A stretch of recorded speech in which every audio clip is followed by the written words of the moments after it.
Baik, bismillahirrahmanirrahim. Assalamualaikum warahmatullahi taala wabarakatuh. Selamat datang. Anda sedang menonton Manusiawi Podcast X TV Al-Hijrah, satu siri podcast yang kita sediakan topik-topik yang sebenarnya berkaitan dengan isu semasa, dan kita cuba untuk memastikan kita memperhalusi sisi manusiawi setiap isu itu untuk kita sama-sama pelajari. Dan anda bertuah kerana sedang menonton episodnya yang pertama. Dan yang pertama itu tentu sekali akan mencabar untuk memulakan conversation, perbincangan ini. Tapi kita perlu mulakan kerana ada banyak isu-isu semasa yang biasanya kita bincangkan di kedai kopi, di media sosial. Ia tidak banyak memberikan kepada kita penyelesaian dan juga ilmu yang sebaiknya. Dan untuk itu kita bersama dengan sesi yang pertama ini dengan tetamu kita. Yang pertama, Puan Fatihah. Okay, selamat datang. Terima kasih atas jemputan. Dan saya rasa kita bermula dengan memulakan Ramadan ni dengan beberapa berita yang tak senang untuk dibaca. Dan bila kita panggil lawyer, dan Puan Fatihah bukan saja seorang peguam, practicing lawyer kan, dan juga beliau banyak terlibat dengan kerja-kerja aktivisme, dengan human rights, banyak menghadiri wacana, menulis, dan tentu sekali orang yang paling layaklah untuk bawa kepada kita untuk memperhalusi isu-isu yang agak rare di Malaysia, tetapi ketika ia berlaku ia akan menyentuh banyak sanubari manusia. Yang saya maksudkan adalah kejadian di Kuantan, Pahang yang melibatkan 5 nyawa. Seorang ayah, seorang ibu, 2 orang anak dan juga seorang nenek, kan? Dan melibatkan 5 nyawa. Dan cerita ini pelik kerana persepsi kita, rumah selalunya menjadi tempat yang akan memberikan kepada kita satu rasa tenang, satu rasa sakinah, mawaddah dan rahmah, kan? Tapi macam mana rumah boleh jadi begitu?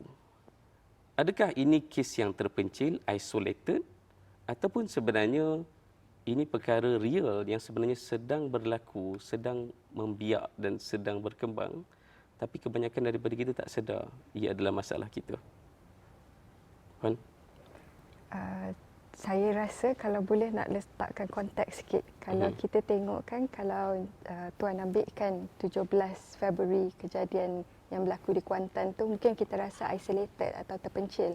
Tapi saya sebagai pelajar sosiologi dan pengamal undang-undang, saya suka tengok trend apa yang berlaku sebenarnya. Dan benda ni, kerawakan insiden pembunuhan di dalam keluarga sebenarnya sejak daripada 3 bulan lepas lagi kita dah nampak. Sebagai contoh, saya mulakan 2 Disember, kejadian di Tanah Merah, lelaki yang dah pencen 63 tahun bunuh isteri kerana cemburu. Kemudian kita ada 17 Disember, seorang pemuda baru berusia 28 tahun yang berkahwin membunuh isteri yang umur 44 tahun, simpan mayat isteri dekat rumah 4 hari sebelum dilaporkan kejadian. Kemudian kita tengokkan itu 17 Disember. 17 Januari kita tengokkan doktor. Seorang doktor kita anggapkan dari sudut sosialnya berpendidikan, berjawatan, bunuh isteri dan anak di Johor Bahru. Kemudian 17 Februari membawa rentetan di Kuantan. Semalam seorang pemuda Rohingya 35 tahun bunuh isteri yang sedang hamil 7 bulan. Kerawakan insiden yang berlaku ni dah tak boleh dilihat terpencil. Dia dah tak rawak dah. Betul, dia dah jadi terlalu seperti kita baca surat khabar, buka utusan tu macam bunuh lagi, isteri lagi, suami lagi yang buat. Yang sebagai contoh yang Damansara Kepung, insiden pasangan yang dah lanjut juga usia, warga emas, bunuh isteri, bunuh diri. Jadi kita tengok dah makin banyak dia jadi homicide, pembunuhan itu, murder, dan kemudian bunuh diri. Sama ada kerana dah menyesal ke, takut ke apa ke, atau akhirnya mengambil nyawa sendiri. So ini sebenarnya adalah sesuatu trend yang sangat-sangat membimbangkan kerana jenayah berat tu tidak dilakukan oleh orang luar, tapi ahli keluarga yang kita percaya, yang kita sayang dekat dalam rumah kita sendiri. Kerana isu keganasan yang dalam rumah tangga ni, dia adalah isu kadang-kadang masyarakat kita dia ada satu jiwa nak jaga tepi kain masing-masing. Itu satu ekstrim. Tak nak langsung tahu tentang cerita tu, letak bawah kapet, tak nak baca. Betul. Satu lagi ekstrim adalah bila tahu tu nak bergosip lebih-lebih pula. Kan? Maka kita nak berikan secukupnya sekadar yang orang perlu.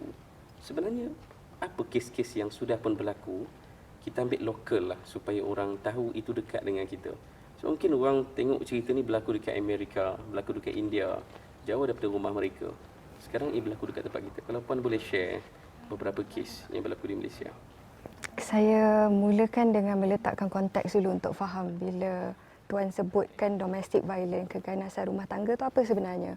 Dia bukan setakat bila kita kena pukul. Kita duduk dalam keluarga, kita kena pukul, itu adalah domestic violence. Tak, dia sebenarnya ancaman, mendatangkan ketakutan dan serangan psikologi. Buat balik rumah tu, kita pernah dengar, selalu dengar sebenarnya. Kalau bapa balik rumah tu sampai anak takut masuk dalam bilik, kunci diri.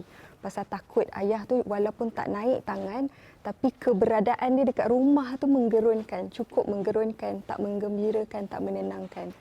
Dan selalu kita dengar mendatangkan kecederaan fizikal itulah keganasan, kekerasan jenayah fizikal, seksual.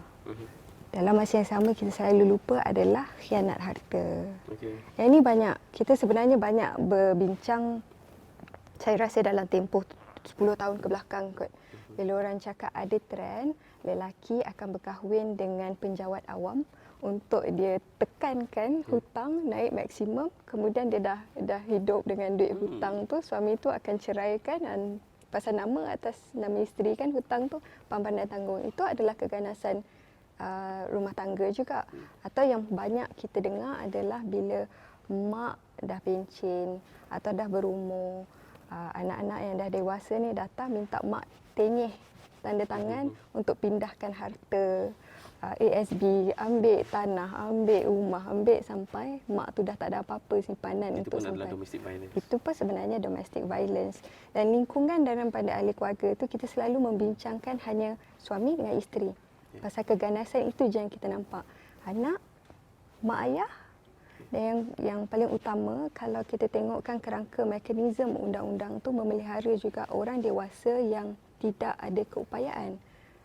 Maksudnya sebagai contoh, 2 hari ke 3 hari lepas kita tengok ada satu kes di mana seorang lelaki telah mencabul kakak OKU yang dewasa.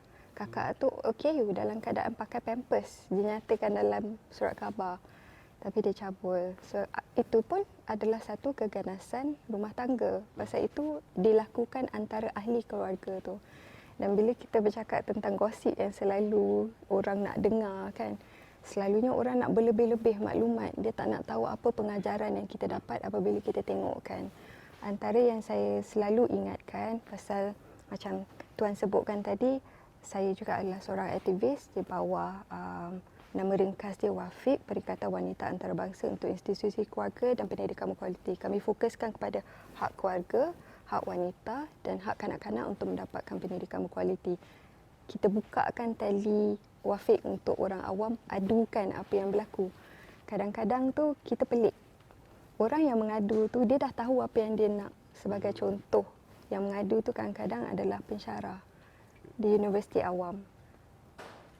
Dia adukan penderaan dilakukan oleh suami. Juga seorang profesor di universiti awam. Dia dah tahu dia kena buat apa. Tapi dia akan sentiasa call tanya, boleh ke saya buat? Kalau saya buat aduan kepada polis, nanti kan bapa kepada anak-anak saya kena tangkap. Saya tak nak. Saya akan sentiasa bertanya, you ada wali lagi? Ada ayah yang boleh protect you. Boleh tak telefon ayah? Ayah dah tak ada, dah meninggal. Okey, ada abang. Abang tak ada. Adik lelaki ada? Ada.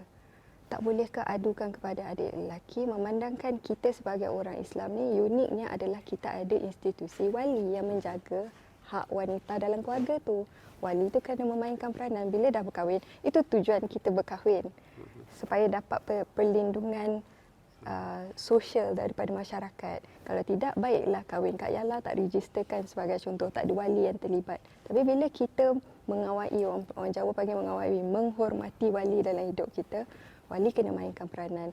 Jadi bila kita dengar cerita-cerita yang berlaku ini sebagai masyarakat, kita kena tahu apa sebenarnya lesson learn daripada setiap satu kes tu.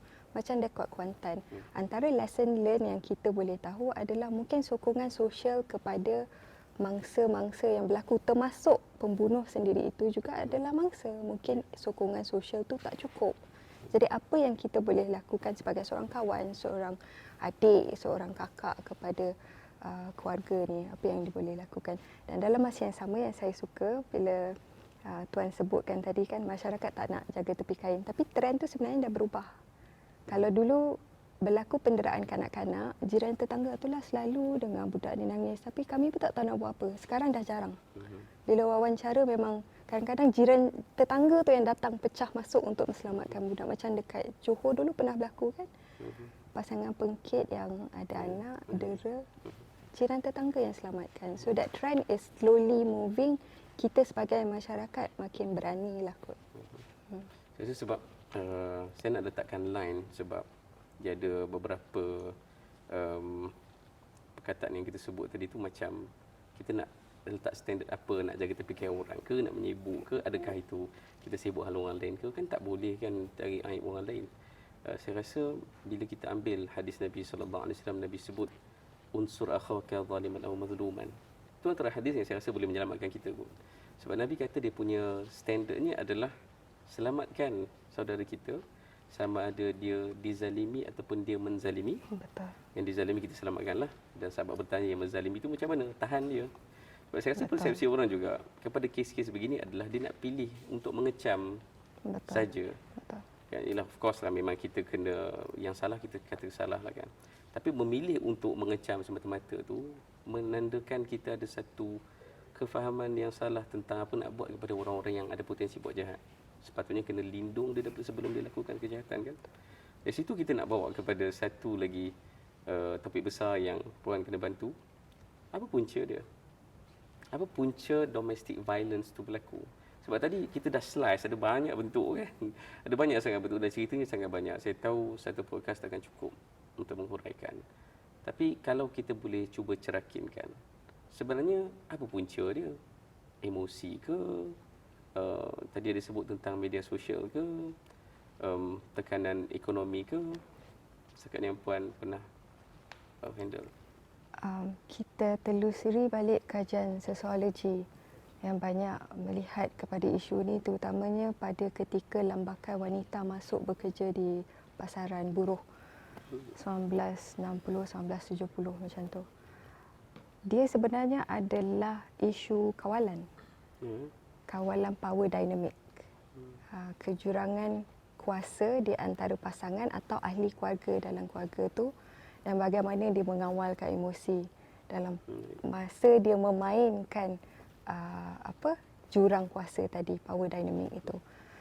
Macam saya banyak lihat bila orang adukan masalah kekerasan fizikal dalam rumah tangga, dia tak bermula dengan lelaki angkat tangan pukul, cubit. Dia akan mulakan dengan bentak, tengking dulu. Dia akan mulakan dengan dia tak bersetuju semua benda. Baju hari ni kenapa pakai baju warna merah, saya nak pakai baju warna biru. Kenapa kasut warna hitam, saya nak pakai warna purple. Baju raya tahun ni saya tak nak sedondon, saya nak macam rainbow. Dia isu kawalan dulu.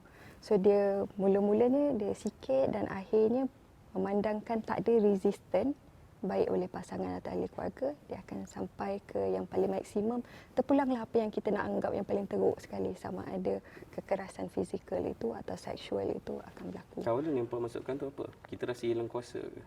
Dia selalunya, tak kira lah lelaki atau perempuan, pasal saya pernah mewakili anak Guam di mana yang memukul tu isteri. So yang dominant dalam hubungan itu, dia nak kontrol orang yang dipukul atau dikasari itu. Dan sama juga apa yang berlaku pada anak-anak ya, bila penderaan berlaku. Sebab pengalaman dengan anak ni, setiap kali kita terlepas tu, saya rasa dia punya emotion adalah kita rasa kita macam tak berkuasa ke atas anak. Betul. Kenapa anak berani cakap begitu pada kita? Betul. Dan kita pap sekali lah, nasib baik slow kan. Kalau dah melampau lagi jadi kes dera kan. So dia adalah hilang kuasa punya kes. Betul. Dan jadi apabila kita tengokkan kerawakan insiden ni, dia akan sentiasa balik-balik laporan melihat kepada keadaan ekonomi. Pasal the biggest stressor dalam a human life is economy. Abang saya selalu cakap kalau masalah tu boleh diselesaikan dengan RM10,000, itu bukan masalah. Tapi kalau kita tak ada RM10,000 untuk throw your money on your problem, setiap benda akan jadi masalah. Kita berada dalam bulan Ramadan. Bulan Ramadan adalah stressor antara stressor yang tinggi. Tak pelik benda lah ni berlaku dalam keadaan kita menyambut perayaan. Yang berlaku dekat JB tu adalah doktor Cina. Ni bukan isu yang orang Melayu, orang Islam je buat. Tak, keganasan rumah tangga across board di India sama, China sama, Amerika sama, Malaysia sama. Apabila ada perayaan besar, people are expected to be happy. When kita baru habis Christmas, kemudian Deepavali, kemudian Raya Cina, Valentine, Raya Cina. Lepas tu sekarang Ramadan, kejap lagi nak raya, lepas tu Raya Haji. Kita sentiasa, masyarakat kita, terutama yang menyambut tu, rasa keperluan untuk berasa happy. Pasal kalau kita buka TV, tak ada siapa yang duduk tengok macam Allah sedihnya orang beraya. Tak, semua nak rasa kegembiraan itu. Bila dia sampai ke rumah, terutama bila duit tak ada, again everything becomes a problem, dia tak rasa bahagia tu. Diri dah tak boleh nak mengawal masalah kewangan ni. Lampias tu akan keluar. So it becomes an outlet, an outburst. Ada setengah orang dia akan dalam keadaan itulah melantun, marah sentiasa. Ada yang lebih teruk sekali dalam mana masyarakat yang boleh minum arak. You will see the trend akan meninggi ketika orang tengah menyambut perayaan. Buat imam apa pun perayaan bentuk dia. Expectation lah. The expectation of happiness and you don't get it. Kalau kita macam menganggap diri sabar, redha. Kalau tak bahagia tu, kita cuba mencari jalan kenapa kita tak rasa ketenangan tu kan. Dan we always have solat, zikir kita untuk fall back tu on. Tapi kalau orang yang tak ada, atau yang dia dah rasa macam dah buat apa-apa pun, solat dah sampai 20 rakaat tarawih pun masih lagi tak tenang, apa nak buat? Hilang kawalan, you dah tak tahu apa yang you nak sandarkan. Emosi yang this bad negative vibe, emotion ni kena keluar, kena ada outlet. Orang senang cakap, kalau you dah dalam keadaan yang stres, pergilah terapi. Terapi cost money, sejam dengan kaunselor paling tidak 400. Lagi. Tambah lagi, duit dah RM10,000 nak habiskan, nak beli baju raya, nak tak ada. Jangan kata kadang-kadang nak belikan buka puasa, tak ada. Lepas tu zaman pula kita sekarang buka TikTok, orang tengah buat cookies, orang tengah belanja. Itu semua kan keluar duit. Orang tengah beli baju, orang tengah apa kan. So bila ada masalah kewangan, dia is at a very easy factor. Stress is a factor, tapi specifically kalau kita nak tunjukkan pengkhususan dia adalah apabila ada masalah kewangan. Perayaan juga menelan belanja yang besar kan. Saya nak cuba nasib jugalah untuk try bagi hipotesis ni. Tak adalah hipotesis sangat. Sebab saya ada baca beberapa buku tentang gender roles, peranan gender kan. Dan kita dah tak begitu simplistik peranan tu berbanding zaman dulu kan. Kalau tengok mak ayah kita tu kadang-kadang sangat simplistik. Ayah kerja, bukan mak ayah kita, nenek atuk kita kot kan. Ayah atuk kerja, nenek mendudukan rumah kan. Dan kalau dapur berasap mesti nenek yang ada. Betul. Dan kalau ada masalah kat luar, ayah yang settle kan. Tapi hidup kita dah tak sesimplistik itu. Dan dia ada dia punya domino effect lah. Gaji tak semestinya suami lebih banyak daripada isteri. Dan kesibukan, of course bila isteri pun keluar, isteri akan bergaul dengan orang lain dekat luar. Isteri pun akan ada kesibukan dia tersendiri. Balik rumah tak boleh ada expectation isteri masak setiap hari kan. Dan tentang jangkaan tadi, antara poin yang besar dalam buku tersebut, bila roles ni bertukar, macam mana dengan jangkaan yang tak bertukar tu? Sebab contoh, kita membayangkan balik rumah, orang rumah kita, isteri kita, semacam mak ataupun nenek kita dulu, kenalah dah ada makanan, dah berasap dapur tu, sambut dengan senyuman, anak-anak dah selesai. Dan bukan saja kena pada pasangan kita, anak-anak pun kadang kena yang sama. Kan? Dulu budak-budak ada banyak masa main. Sekarang budak-budak stres kat sekolah. Sebab faktor kesesakan jadual, banyak syllabus. Bila budak-budak balik rumah dah penat bermain, dia penat kerana bermain, bukan penat kerana tertekan. Kan? Penat kerana bermain, budak-budak bersedia untuk rehat malam tu. Sebab tu pengalaman besar dulu, kita ada masa family time kat rumah tu best. Kan? Tapi sekarang budak-budak balik sekolah dah terbongkang kat rumah. Lepas tu minta TV lah, minta gadget. Kerana itu distraction yang ada. Dan dia mencipta expectation lah. Ayah ni duk fikir, dulu ayah tak macam ni. Dulu ayah tak macam ni pun kecil-kecil kan. Ayah masa kecil tu balik sekolah, ngaji semua. Padahal kita ada perubahan zaman yang sangat ketara. Betul. Adakah itu benda yang real? Sangat. Dia kalau dalam bidang sosiologinya, when you have a gender, orang panggil apa, exchange ke reversal. Maknanya isteri berada di luar rumah, suami berada di rumah untuk memainkan peranan sebagai pemaisuri di rumah, dan dia kena complete. Dia tak boleh sebelah-sebelah aja. Dia tak boleh macam, oh you dapat duit lebih di luar, tapi dalam masa yang sama, I nak you masuk balik ke rumah tu jadi isteri I. You kena masak, you kena buat gini, you buat kena gitu. Setiap satu kena tetap hormat dan tunduk kepada keinginan I. Dia tak boleh, dia memang akan jadi konflik. Pasal benda Allah tu secara fitrahnya memang tak sepatut jadi macam tu pun. Dan masalah sekarang ni adalah jangkaan zaman dulu yang diterapkan tu, ada yang cuba move away from it. Dah ada yang cuba mengatakan dah expectation ni dah tak relevan. Tapi dalam masa yang sama, sistem support kita adakah itu masih lagi boleh terpakai atau tidak? Sebagai contoh, kita menjangkakan sebagai contoh dalam keluarga peribadi kita, kita tak kisah tentang gender role, peranan gender. Suami boleh memasak kat dapur, isteri boleh keluar bekerja. Tetapi mak ayah yang melihat, saya ambil pasal saya suka dalam bulan puasa ni baru disiarkan musim ketiga untuk keluarga Iskandar. The Mocketery kan. Yang menariknya adalah portrayal keluarga itu. Mungkin dalam peringkat anak-anak kita dah boleh menerima jangkaan yang berubah. Tapi di peringkat nenek sebagai contoh masih tak boleh.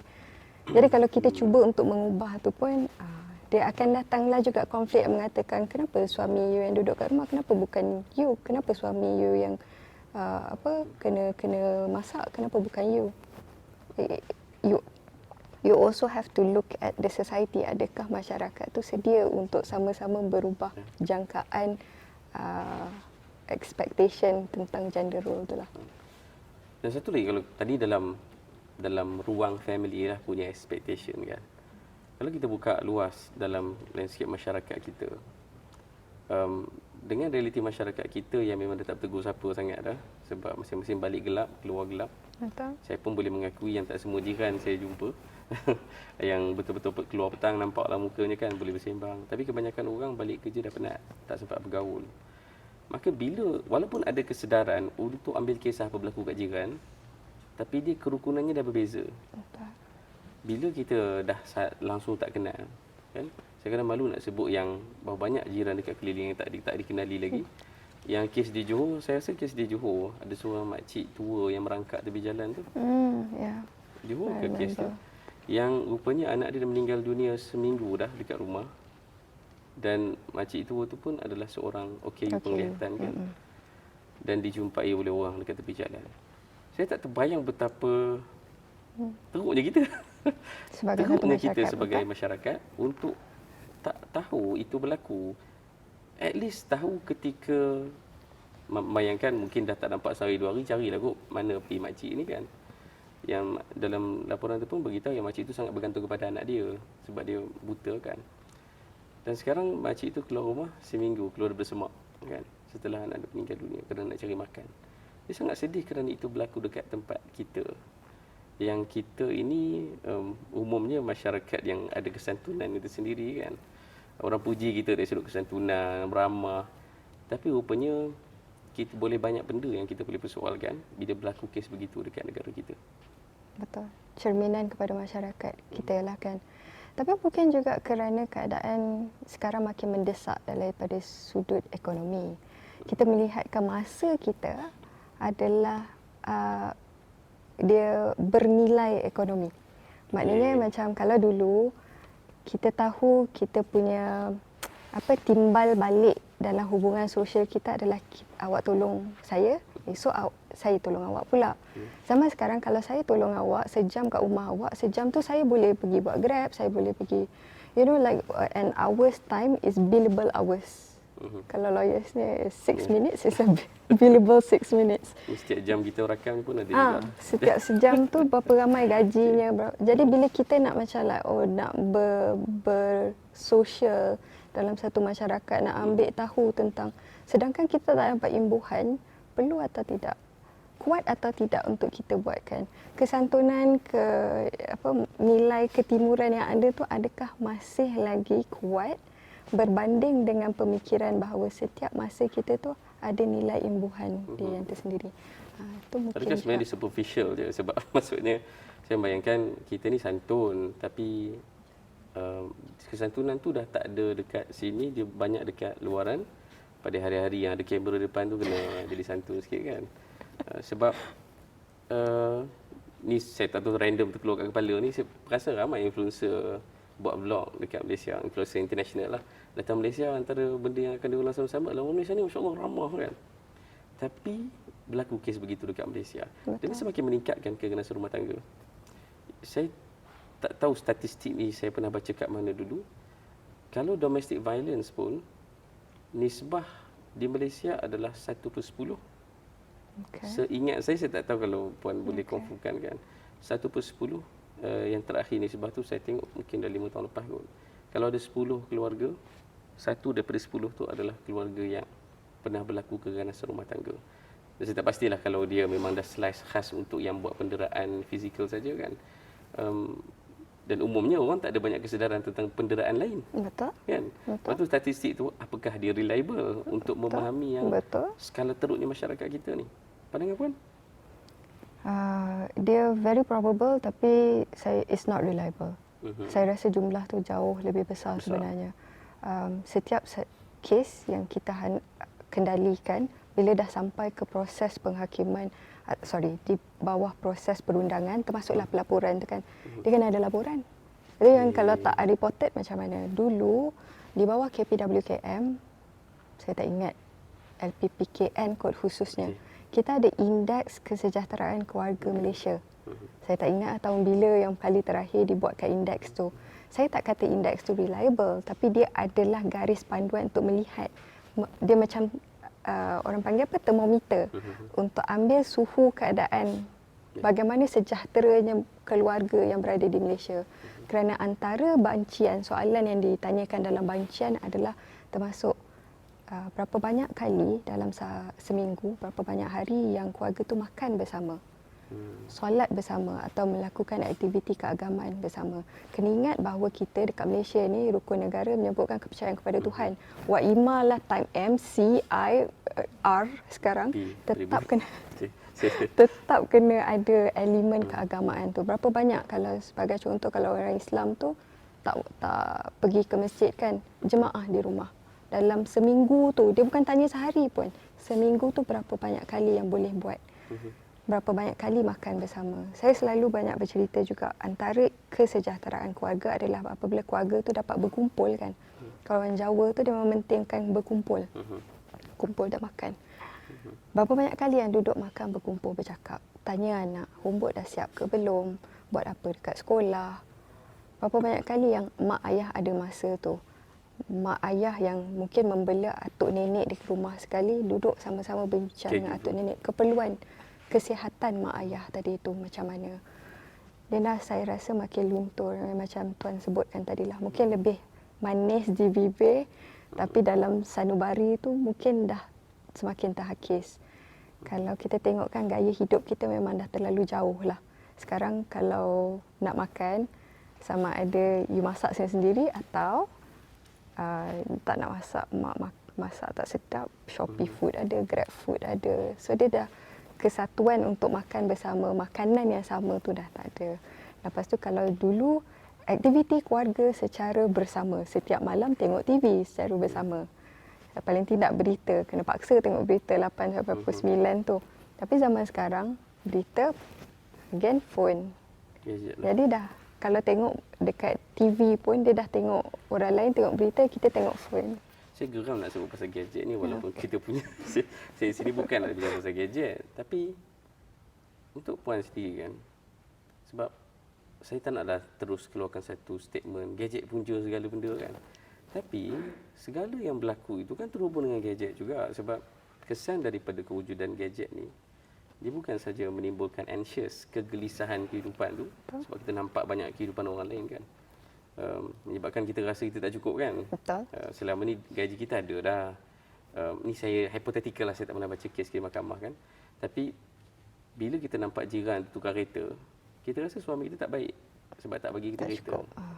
Tengok anniversary dekat media sosial kan, orang sambut buat buat surprise dekat wayang. Hadiahkan kunci semua kan, hadiahkan rumah. Kita suami kita macam tu je lah kan. Ataupun pasangan kita tak ada pun nak surprise apa-apa. Surprise pun hadiahkan bunga kan. Maka dia memunculkan expectation, jangkaan itu kepada pasangan. So phone puncanya. Dan phone juga yang mengalihkan perhatian kepada hubungan manusia. Sebab di meja makan memanglah makan sama-sama lagi. LPPKN punya research tu kan. Kalau boleh diperincikan, okey meja makan ni tak adalah saja nak sebut kan. Mungkin kena detailkan lagi. Masa makan tu ada phone tak ada. Betul. Sekarang kan kedai Betul. makan. Tengok contoh kedai makan kan. Betul. Kita tengok orang makan. Saya real case. Saya selalu sangat kalau waktu sebelum Ramadan lah kan. Bila kita sarapan kat kedai, mesti ada satu family akan makan. Setiap seorang ada phone masing-masing. Anak tengoklah Cocomelon. Mak tengok drama. Ayah main game. Betul. Dan lepas makan semua bersurai begitu saja. Betul. So walaupun makan bersama, berkumpul, tapi hati dekat tempat lain. So puan, macam mana puan melihat kesan gadget kepada isu keganasan rumah tangga? Dia pasal kita dah dapat dopamin daripada external factors, bukan daripada keliling kita.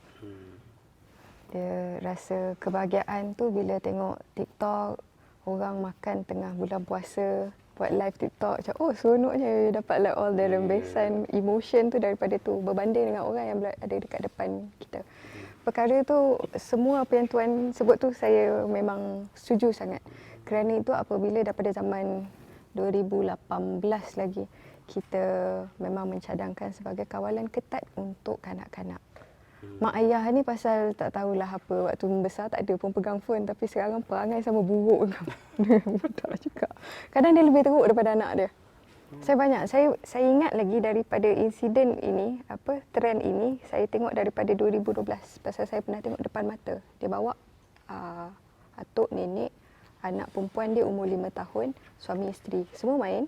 2012 tak ada lagi yang gadget hebat-hebat ni tau. Semua main, anak perempuan tu look around, mencari interaksi sosial dengan orang. Pasal mak ayah tu, atuk nenek semua dah tak nak melayan dia. Bayangkan anak kecil umur 5 tahun tak tahu kenapa diri dia disisihkan macam tu. Human emotion, the trauma that you can do on kids, masalah dia adalah dia long lasting. Anak tak tahu kenapa you are being dismissive towards her. Kalau kajian psikologi, antara punca trauma besar anak-anak adalah bila dia disisihkan, bukan dimarahkan. Bila marah, dia tahu kenapa dia dimarah. Tapi kalau you dah sisihkan, you sesama you bergaduh, konflik keliling dia, tapi dia tak tahu kenapa I am physically situated there, tapi emosi saya seolah-olah saya langsung tak wujud. Dan itu sebenarnya adalah sesuatu masalah yang sangat panjang. Itu kita baru lihat keadaan pada masa Google dicipta bila? Saya tahu selepas saya dilahirkan lah. So dalam keadaan yang generasi pertama dibesarkan dengan Google ni, masalah kita dah sampai setiap bulan kita ada kes bunuh dalam keluarga. Bayangkan untuk anak-anak yang melihat generasi kedua, ketiga nanti macam mana. Sebab dia akan compounding kan? Compounding, Sebab kalau betul. ikut dia punya statistik memang compounding lah kan? Ini saya tengok daripada satu buku, The Anxious Generation. Jonathan Haidt kan? Yes. Sebab dia kaji dia punya responden daripada US lah. Tapi dia memang dalam kajian dia, kesan daripada kemunculan gadget ni spike dia punya suicide dekat US. Dia memang meningkat dia secara luar biasa lah kan. So dia compounding dan phone pula semakin canggih sekarang ni kan. Dan saya rasa tak tahu sama ada saya nak buat kesimpulan suka hati ke apa, tapi kita melihat kelajuan media sosial itu, kelajuan gadget itu, sehingga dia hampir dalam masa setahun banyak benda yang asalnya dia ada dekat dengan kita, akhirnya ditarik satu demi satu. Saya ingat lagi pengalaman dulu bawa kereta tanpa Google Maps. Kita tengok macam boleh masuk urus kan. Dan akhirnya kita dah tak pakai kad dah. Kita pakai Google Maps je kan sekarang. Okay? Tak apalah, paling kurang sekadar tengok jalan kan. Kemudian tiba-tiba hilang pula apa contohnya, ada orang dulu nak design dia pakai Adobe Photoshop. Sekarang pakai Canva je. Betul. Kan? Sekarang ini antara benda yang menakutkan yang saya rasa dalam banyak-banyak aplikasi yang ada. Saya paling takut dengan ChatGPT sebenarnya. AI, betul. Sebab dia menghalang, melepaskan otak kita daripada kita gunakan. Betul. Dalam satu masa yang sama. Sebab dulu kita fikir semua benda secara independen kan. Kita kena fikir sendiri, nak buat ayat macam mana kena fikir lah. nak kalau contoh kita bercinta kan, kita nak cakap apa dengan pasangan, nak communicate dalam masalah rumah tangga. Pujuk macam mana, betul. Sebab isu rumah tangga kan, macam mana nak communicate dengan pasangan, kena bercakap. Dia tak ada masa nak kena check GPT kan, nak cakap apa kalau pasangan kita dah angkat tangan. So bila skill tu hilang, kerana kita dah substitute skill itu kepada gadget dan juga apps, kita dah tak jadi manusia lah. Dan benda itulah yang membawa kepada domestic violence. Antaranya, betul. Saya ingat ada satu statistik lagi, saya Kementerian Wanita yang keluarkan. Dan ada beberapa jurnal yang saya baca, puan kena confirmkan benda ni. Punca penceraian. Okay. Majoriti punca penceraian adalah komunikasi. Betul tak? Betul. Sebab saya baca beberapa jurnal, result dia sama. Persen berbeza sebab dia punya responden berbeza kan. Tapi punca utama penceraian adalah komunikasi, dan saya rasa pelik dengan benda tu. Sebab komunikasi ni kan bercakap. Manusia patutnya mestilah reti bercakap. Saya membayangkan patutnya bercerai itu sebab memang kena belasah, kena dera tu lah.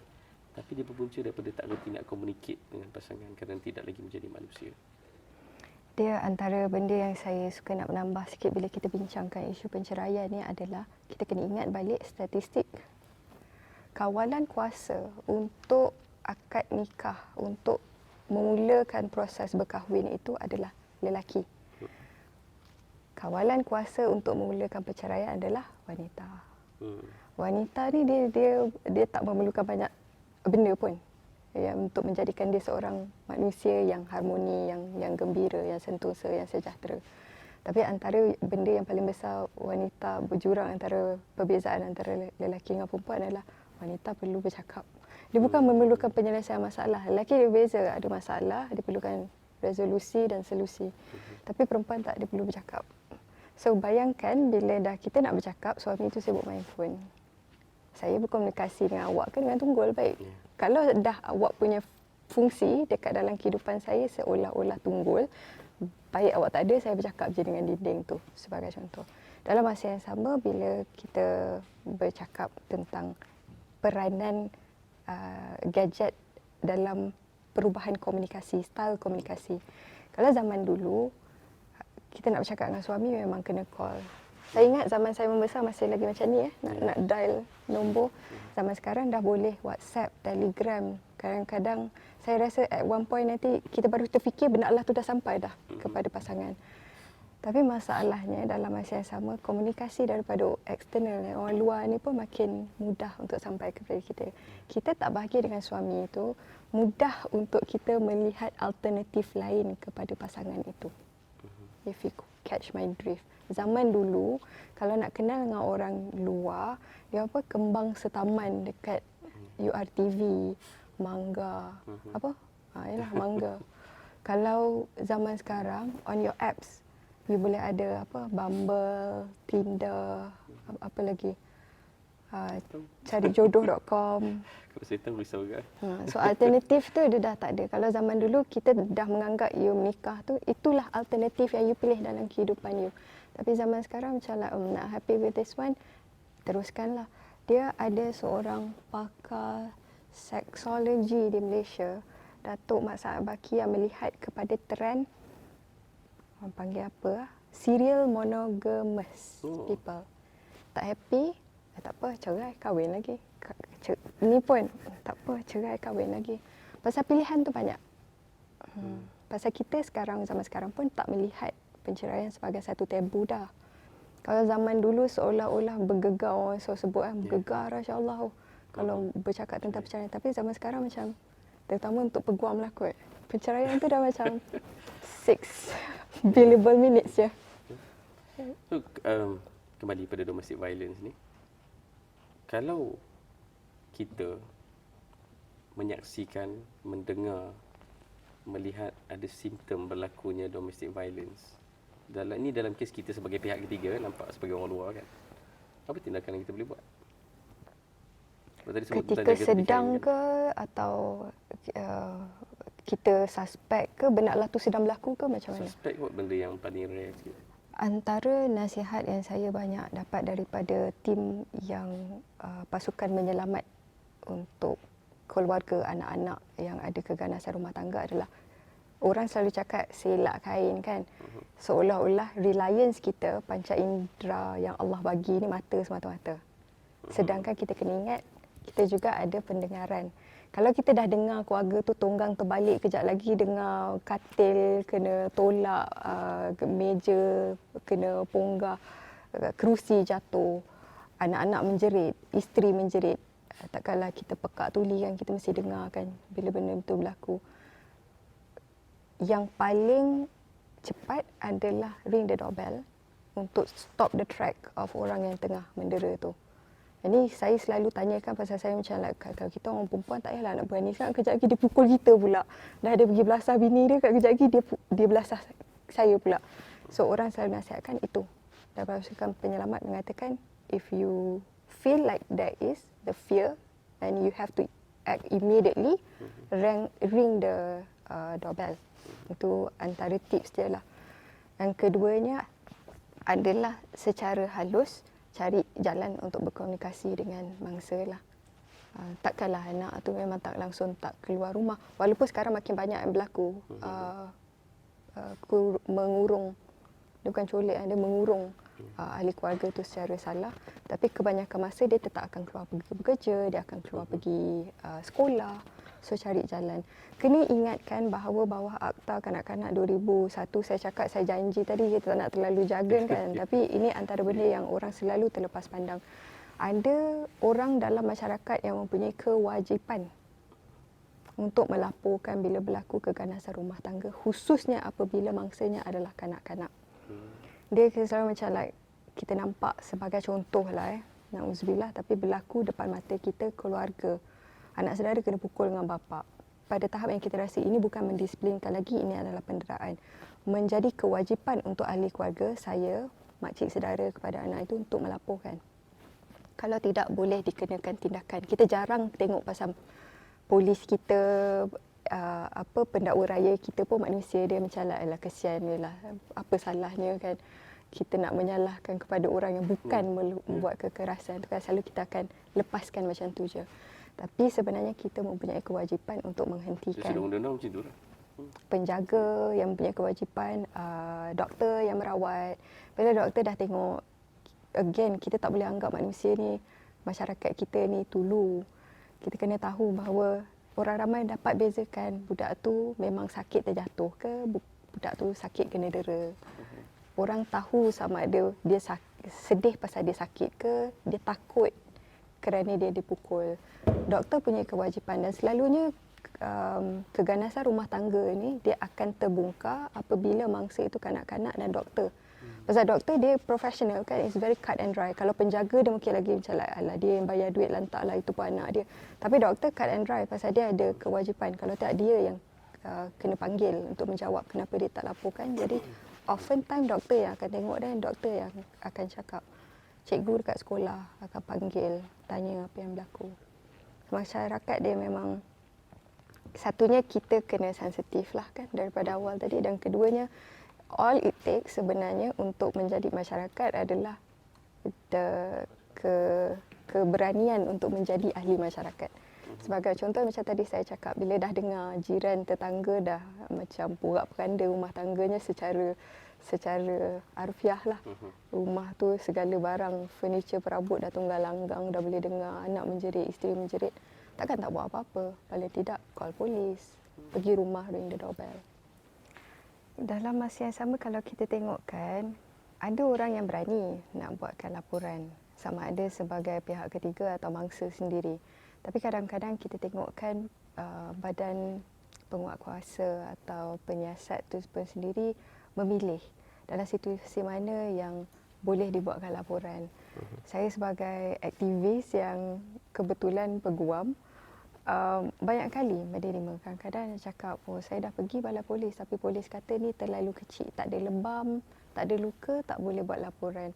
Jadi itu ada salah tanggapan sebenarnya, dan kita harapkan nanti badan penguatkuasa kita pun ada sensitivity training untuk letak ke orang yang menerima laporan tu untuk mengambil dulu laporan. Saya selalu cakap, kalau ada insiden, tak kisahlah tujuan apa, langkah seterusnya, buat dulu laporan polis sebagai rekod. Dia tidak mengatakan, oh saya laporkan laporan polis hari ini, saya nak benda ni disiasat, bawa pertuduhan, pergi terus naik suruh mahkamah. Ada setengah orang dia sekadar untuk menjadi rekod. Pasal again, kita pun tahu dan faham. Dalam keluarga, ada masa kita konflik. Tak sentiasanya perkahwinan ni orang panggil apa, sedangkan lidah pun tergigit kan. Taklah sentiasa bahagia sepanjang 365 hari itu. Mungkin pergaduhan kali itu, kekasaran kali itu adalah satu anomali, satu kejadian luar biasa, dan kalau lakukan penyiasatan pun buang masa, buang tenaga dan buang cukai rakyat, duit cukai rakyat je. Tapi keperluan untuk merekodkan tu tetap ada. Apa-apa hal pun buat dulu, rekodkan dulu, dapatkan laporan itu. Kali pertama mungkinlah itu hanya sekadar anomali. Kalau dah menjadi trend, mungkin pada kali yang ketiga tu pihak yang menyiasat patut dah menyiasat lah. Viral kan kat social media kira sebahagian daripada saya bayang zaman sekarang orang ni suka confess kan. Dan social media selalu menjadi mangsa lah. Kalau buka threads, pun ada threads tak? Ya, ada. Itu Kena adalah register. tempat yang paling best lah nak tahu pasal nak Rumah gosip tangga kan. orang. Sebab orang suka, yalah kita ni kalau di kehidupan fizikal ni segan, malu nak buka cerita orang lain, malu nak cerita, malu nak ambil tahu pasal orang. Tapi bila kita confess, segala macam cerita boleh keluar dekat social media. So adakah itu sebahagian daripada perkara yang boleh dilakukan, okey untuk dilakukan? Kalau saya, pasal saya juga adalah peguam yang beramal dalam bidang litigasi sama fitnah. Jadi saya memang I am against airing out dekat social media, pasal you kena faham apa tujuannya nak buat tu. Dia dalam masa yang sama, bila kita bergosip ni, kita kena bezakan penceritaan dengan pemakluman. Antara stories dengan facts. Bila stories ni, bila kita letakkan adjektif, adverb, dia dah menambah perisa tu jadi stories lah kan. Yang kebanyakan masa bila confession ni dia akan menambah lah. Perisa perencah tu dia lagi banyak perencah, lagi seronok orang nak baca kan, lagi besar. Cuma saya pun faham tuan sebutkan tu, dia ada kebaikan dalam erti daripada sudut di mana orang yang melalui tak merasa diri dia keseorangan. Sebagai contoh, dia macam like bila kali pertama baca suami buat macam tu baru tahu, lah ini adalah satu keganasan rumah tangga, bukannya perkara yang biasa dalam satu hubungan keluarga. So ada pros and cons, tapi saya memang more against it lah. Macam kes sexual grooming kan. Kan saya rasa antara yang saya ikuti confession media sosial ni dulu adalah isu sexual grooming. Ni lagilah isu yang sangat tabu lah masyarakat kita kan, sebab untuk menyalahkan guru, orang-orang tua yang buat benda tu kan. Tapi isu tu kalau puan masih ingat perkembangannya, bila ramai orang confess dia pernah dilakukan begitu, keluarlah mangsa-mangsa sebenar ni untuk bagi tahu yang dia pernah kena daripada individu yang sama. So itu sisi baiknya lah. Ya, betul. Sisi baiknya lah kan. Ada kebaikan lah. Tapi dia pasif agresif lah. Kalau mangsa kan. Pasif agresif ni maksudnya apa? Dalam komunikasi dia ada beberapa kuadran tu kan, cara berkomunikasi. Pasif agresif adalah kita tak nak communicate sangat, tapi di belakang tabir kita duk mencanang benda tu. Masalah tak selesai pun. Kan? Tapi dia tetap pasif agresif lah. Okay. Tadi kita sebut tentang kita sebagai pihak ketiga lah. Kalau kita mangsa? Ni a bit difficult. Saya sokong. Wak Iman, saya sebagai seorang peguam, aktivis yang banyak mendengar, saya tak tahu apa akan berlaku. Kerana itu sokongan sosial sangat penting. Kena ingat bahawa ahli sosiologi semua bersetuju. There is a syndrome, kita panggil battered women syndrome. Apa tu? wanita yang dipukul, dia seolah-olah macam orang panggil apa, Stockholm syndrome. Apabila orang yang diculik itu, yang ditahan oleh penculik itu merasa kasihan, merasa dekat, merasa kasih kepada penculik. Battered women, pasal itu yang buat kebanyakannya adalah yang kita percaya, yang kita sayang. Suami. Dah tentu-tentu suami kita, siapa yang tak sayang kan? Dan suami melanggar ikrar dia, janji dia, kasih sayang dia, dia yang memukul. A lot of the times, dia jadi susah nak menyebut pasal you masih sayang. Dia macam, dan kebanyakan kali battered women syndrome, it will couple up with self-guilt. So dia akan rasa macam lah, oh I deserve it. Dia pukul saya tu pasal saya yang tak siapkan nasi dia dalam cara yang dia suka atau dalam masa yang dia minta. Dipukul tu pasal saya yang salah, saya yang main phone, tiba-tiba termesej bawah saya yang lelaki. So dia banyak mainkan peranan tu. Jadi bila mangsa, macam saya sebutkan tadi kan, domestic violence dia tak bermula dengan pukul terus, dia mulakan dengan kawalan kan. That's why dia akan rasa self-guilt. I dah tahu you kawal I dan I patut follow je lah your rules. Kenapa I gagal untuk follow peraturan you? Kerana itu susah untuk mangsa ambil tindakan untuk keluar daripada situasi itu dan kita kena faham bahawa mangsa memang susah. Kerana itu, sekali lagi, sokongan sosial sangat diperlukan. Wali di keliling tu kena main peranan. Saya selalu akan bertanya kepada adik-beradik lelaki saya lah. Kalau A berlaku, apa yang kalian akan buat? Dalam keluarga saya ada pernah berlaku insiden. Saya harap mereka tak tengok ni, kejap lagi. Apa yang berlaku adalah saudara saya pernah kena dikasari suami. Ini waktu tu kejadian tu semua rahsia lah, tapi bila dah 10 tahun berlaku, semua orang dah tahu apa yang berlaku dalam, it's an open secret in the family. Arwah pakcik saya daripada Johor pergi ke negeri di mana anak perempuan dia bermenstruasi bersama dengan adik-beradik, pasal saudara saya ni ramai adik-beradik lelaki, pergi untuk confront suami. Pasal again, kalau ayah tak pernah angkat tangan kepada anak perempuan, orang Jawa dia sangat manjakan anak perempuan tau. Apa hak suami itu untuk naikkan tangan kepada isteri dia, kepada anak-anak dia? Jadi again, baiknya institusi keluarga Islam ni adalah bila wali itu memainkan peranan. Jangan lelaki Islam syok bila bercakap tentang faraid sahaja. Kebolehan untuk berpoligami sampai 4 sahaja. Mana pergi amanah yang dititipkan sebagai seorang lelaki menjadi pelindung kepada wanita. Dah suami ni sendiri sebagai seorang Muslim gagal, takkan lelaki lain dalam institusi keluarga tu pun harus sama gagal. Jadi nak mengharapkan wanita kena berdaya saing, berkemampuan, independen. Macam saya ceritakan, antara aduan yang saya terima, orang berpendidikan, pensyarah daripada universiti awam dah pecah biji mata. Saya tak tahu macam mana nak adukan perempuan. Ini seorang wanita yang bijak, cukup bijak untuk dapat PhD, dapat jawatan dalam universiti awam, tapi tak boleh connect the dot. Penakulan tu tiba-tiba terguncit kerana benarlah tu berlaku pada diri sendiri. Selalunya kita cakap, biasalah perempuan, dia always forgive kesalahan perempuan lain. Tak. Kerana kita kena faham psikologi perempuan yang telah dipukul oleh pasangan intimate partner dia, suami dia, berbeza dengan mangsa luar. Kalau orang asing, keluar rumah tiba-tiba orang datang pukul kita, satu kejiranan akan tahu apa yang berlaku kepada saya. Tapi kalau suami dalam rumah, dalam bedroom, dalam bilik tidur berlaku, dia punya rasa malu nak bercerita, dia rasa bersalah nak bercerita. So apa yang wanita sebagai contohlah, bila mangsa sendiri yang melalui proses tu, sukar untuk saya nasihatkan, tapi itulah keberanian lah untuk menjadi ahli masyarakat, itu je yang diperlukan, keberanian. Jadi bila puan jawab macam tu, saya membayangkan jawapan teknikal. Kontak siapa kan. Sebab situ ada beberapa talian yang ada kan, talian kasih, befrienders, dan macam-macam lah, JKM. Tapi bila sebut tentang sudut tu, sudut ekosistem sosial kita, yang sebenarnya sudah ada pun orang yang sepatutnya membantu. Dan of course dia memerlukan kerja keras untuk menyedarkan orang lah.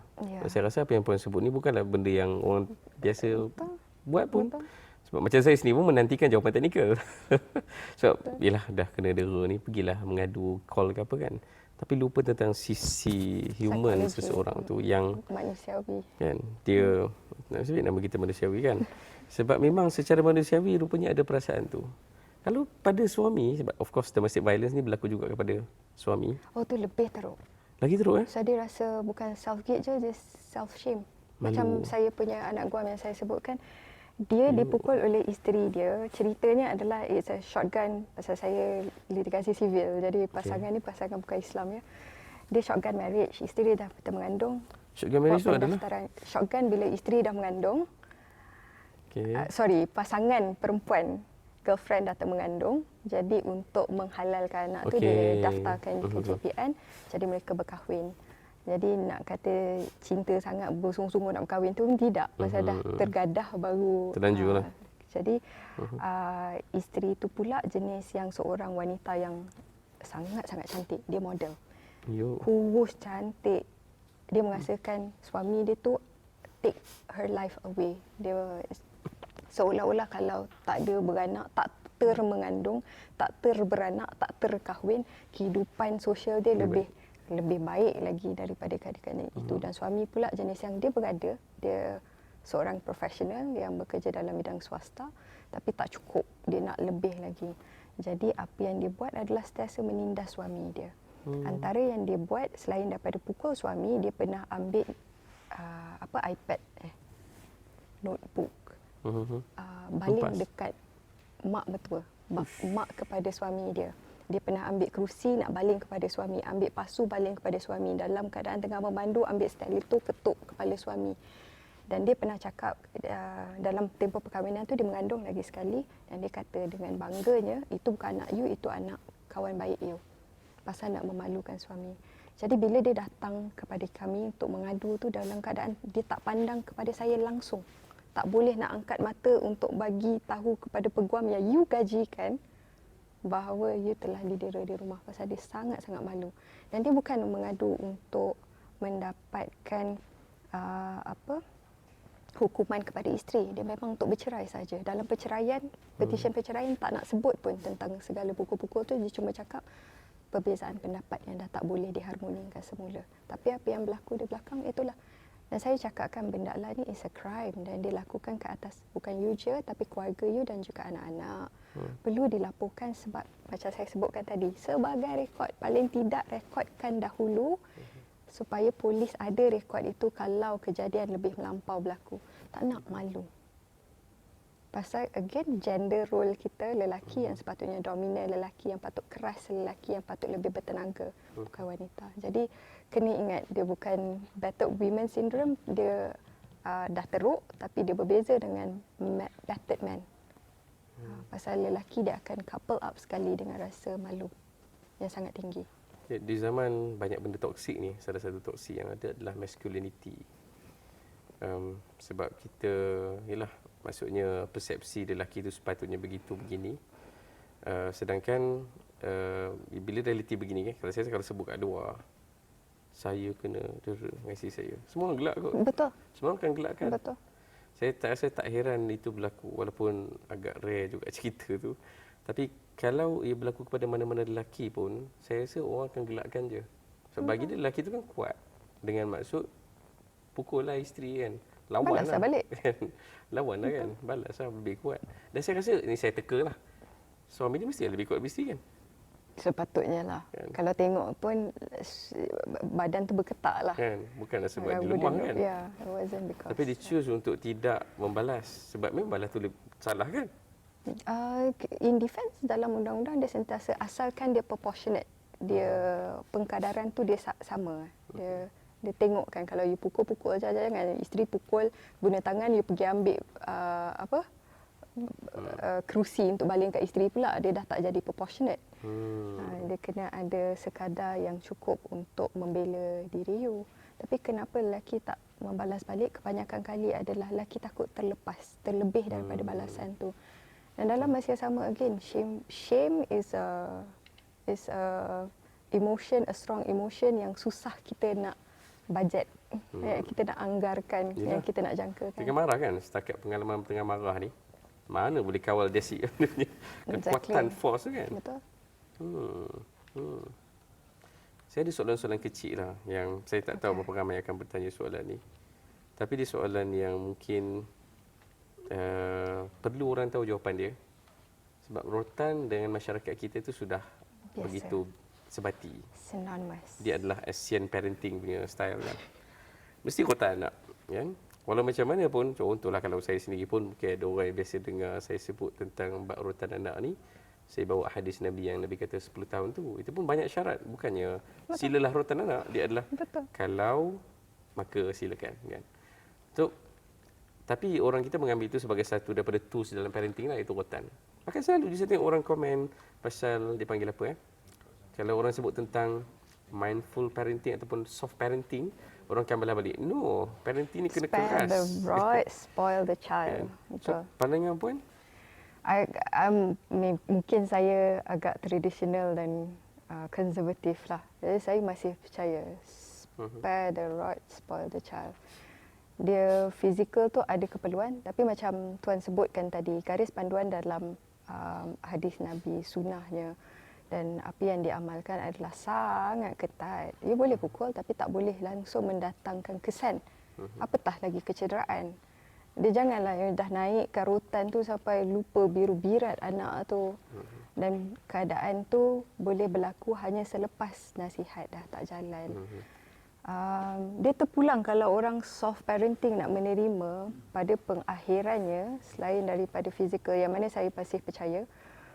Di bawah Akta Kanak-Kanak 2001 juga membenarkan kalau ada ibu bapa atau penjaga yang melihat anak di luar kawalan, dia boleh ambil langkah untuk menulis kepada Mahkamah Kanak-Kanak, serahkan anak-anak itu kepada asrama akhlak.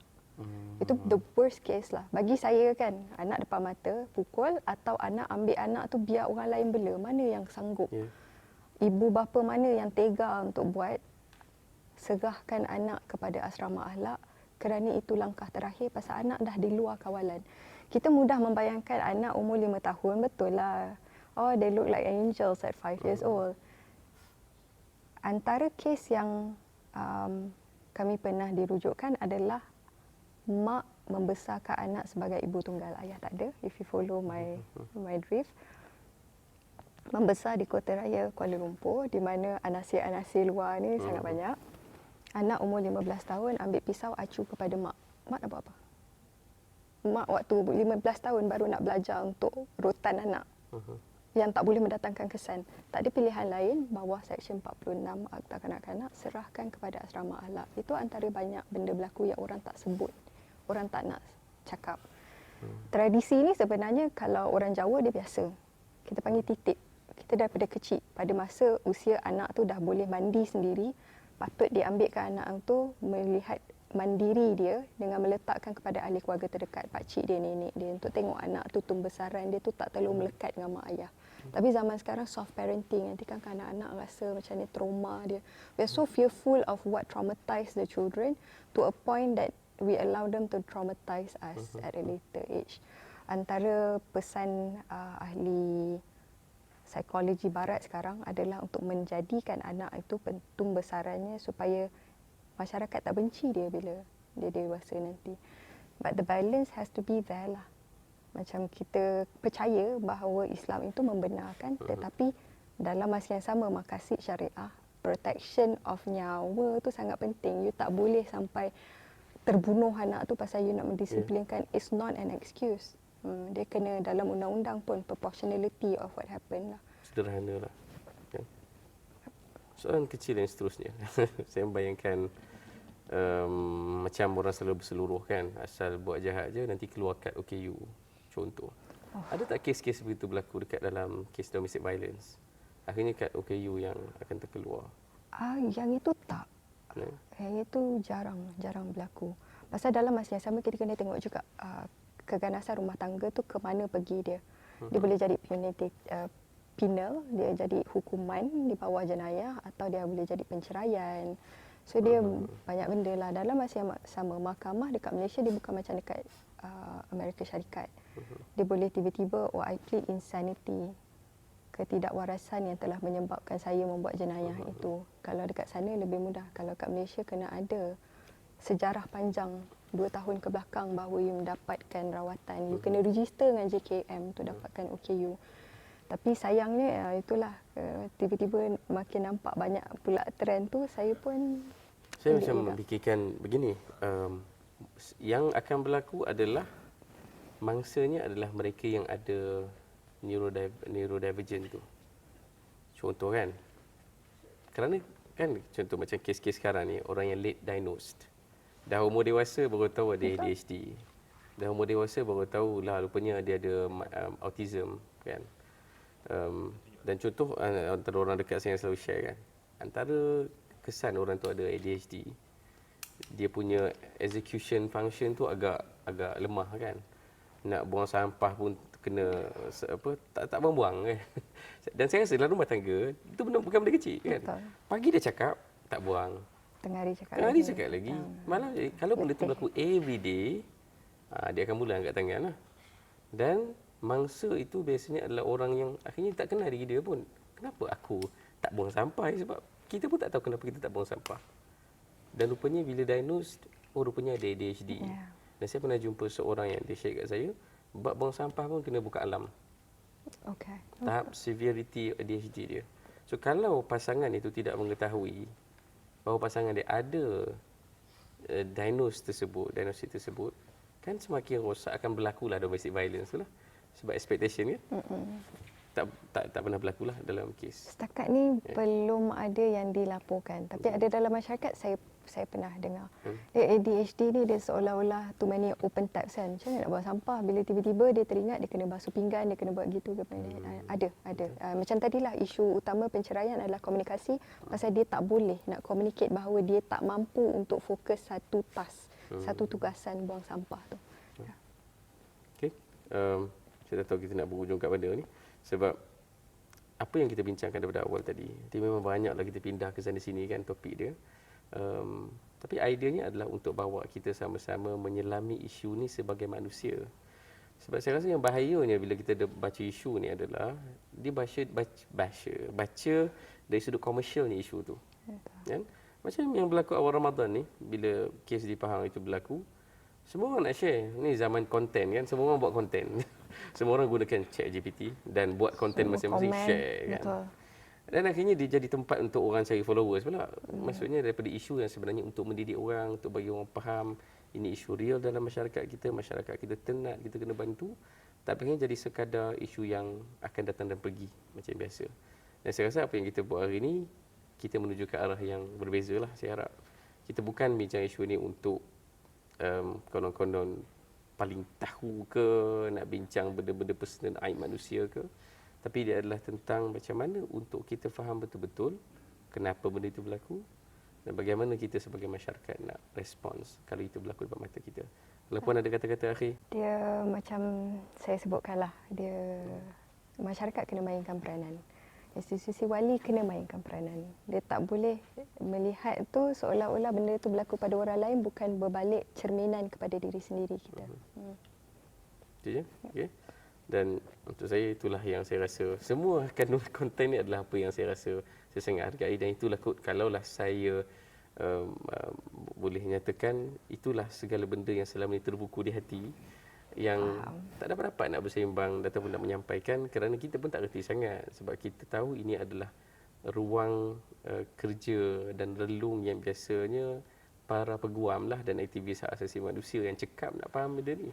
Sebab kita hanya tahu beberapa kes saja kan. Dan terima kasih Puan lah yang bawa kita sama-sama untuk berenang di dalam isu yang susah ni.